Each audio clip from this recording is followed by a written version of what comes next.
ঈসা নবী 3 দিন বয়সে কুলের থেকে কথা কইছে, কোরআন তার দলিল, সূরা মরিয়মের 30 নম্বর আয়াত। যখন বিপদ দেখছে যে রাহমাতাল লিল আলামিনের উপরে শত্রুদের কুদৃষ্টি, তখন নিজের সন্তান রাহমাতাল লিল আলামিনের বিছানায় শোয়া রাহমাতাল লিল আলামিনরে তাদের কাছে রেখে দিছে। যে নিজের সন্তানকে মৃত্যুর মুখে দিয়া দিছে আর রাহমাতাল লিল আলামিনকে বুকে জড়ায়া ধরছে। আর এই ইয়াজিদের, এই মারওয়ানের, এই আবু সুফিয়ান গঙের পা চাটা গোলামেরা তারা সেই মাওলা আলীর বাবা সম্পর্কে বাজে মন্তব্য করে।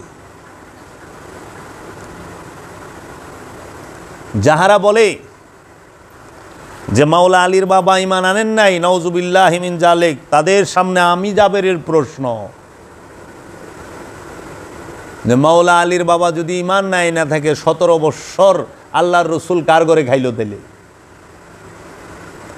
17 বৎসর আল্লাহর রসুল কার পাকের খানা খাইলো? তাইলে একটা সীমা থাকে বেদবীর। এই বেদবের দলে এগুলা এই জন্য লেবাসে পাক্কা, কিন্তু ঈমান নাই। এগুলা মুর্দা, দিল মুর্দা, বেঈমান, বেদব।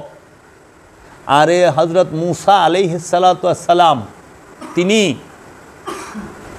70 জন নারীর স্তনে মুখ দেয় নাই, দায়ের স্তনে মুখ দেয় নাই, যে পর্যন্ত না মা আসিয়ার কুলে গেছে। শিশু নবী, শিশু মূসা, তো সে চিনল না যে কে ইমানদার কে বেঈমান? সে চিনছে না। তাহলে মূসা নবী যদি কে ইমানদার কে বেঈমান চিনে, কে দায়ী কে তার মা সেটা চিনে, আল্লাহর হাবিব কি চিনে না? যিনি রাহমাতাল লিল আলামিন, যিনি মূসারও নবী। এই চক্রান্ত কে করলো? এই চক্রান্ত এই উমাইয়া আব্বাসিয়া নামক ইহুদিরা করছে। এরা ইহুদি এবং এই মতাদর্শের ছিল। তারা রসুলকে জীবনে নবী মাইনেই নিতে পারে নাই। এর জন্য তারা সব জায়গায় দেখবেন আল্লাহর রসুলকে মূসা আর ঈসা নবীর নিচে দেখাইছে। মূসা নবীর ঈসা নবীর নিচে মর্যাদার দিকে দেখাইছে, সূক্ষ্মভাবে ছোট করেছে। ঈসা নবী 3 দিন বয়সে কুলের থেকে কথা কইছে, কোরআন তার দলিল, সূরা মরিয়মের 30 নম্বর আয়াত। তাহলে ঈসা নবী 3 দিনের দিন কথা কইল, তো ঈসা নবী কি হারাম খাইল? না, নবীরা হারাম খায় না। নবীরা পুত পবিত্র, মাসুম, বেগুনা। নবীগণদের কোনো গুনাহ নাই। যারা চিন্তা করব নবীগণদের গুনাহ আছে তারাই বেঈমান, তারা নিষ্পাপ। আল্লাহর নবীগণ পরীক্ষামূলক নফস নিয়েই আসেন না, ডাইরেক্ট প্রকাশিত রূপ, বিকশিত রূপ, জাগ্রত। এর জন্য আল্লাহর নবী হয়ে আসে, আয়েশা কেউ নবী হয় না। কিতাব নিয়ে আসে, আয়েশা পড়া শিখে না, নিয়ে আসে। কোরআন তার দলিল। কোরআন বলতাছে, আপনারা মানুষ না, আপনারা তো মানুষ, আপনাকে কইতাছে তোমরা মানুষেরা দুধ পান করা ব্যতীত আর কোনো জ্ঞান দিয়ে তোমাদেরকে পাঠাই নাই। তোমরা কিছুই জানতে না, তোমরা কিছুই জানো না, শুধু পান করা ব্যতীত, দুধ পান না, তোমরা পান করা ব্যতীত তোমাদের অন্য কোনো জ্ঞানই নাই, দেওয়াই হয় নাই। তোমরা যা কিছু পাইছো এখানে আইসা শিখছ। আর আপনি চায় দেখেন, আপনি ছোট্ট বাচ্চাটার দিকে,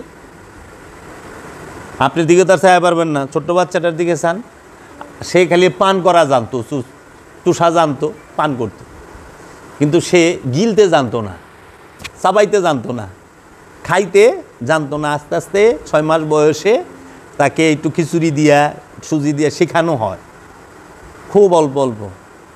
সে হাঁটা জানতো না, বসা জানতো না, সব সে শিখে আস্তে আস্তে। আর আল্লাহ কোরআনে বলতাছে নবীগণ কিতাব নিয়ে এসেছে, কিতাবের জ্ঞান নিয়ে এসেছে, হিকমত নিয়ে এসেছেন, বুঝছেন?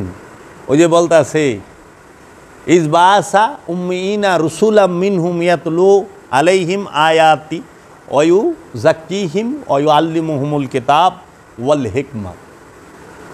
আমি উম্মিনদের মধ্য হইতে একজন রসুল প্রেরণ করেছি, যিনি তোমাদেরকে কিতাব শিক্ষা দিবেন, আয়াত তেলাওয়াত করে শোনাবেন, তোমাদের নফসকে পবিত্র করবেন, কিতাব শিক্ষা দিবেন এবং হিকমত দান করবেন। খেয়াল করেন, উম্মিনদের মধ্যে একজন নবী, একজন রসুল পাঠাইছে আয়াত তেলাওয়াত করব। তাহলে আয়াত তেলাওয়াত করব, এটা তার আয়া কয় নাই যে উনি আইসা আয়াত পড়ব শিখব, এটা বুঝছে? তেলাওয়াত করে শোনাইব তোমাকে, তোমরা শুনবা।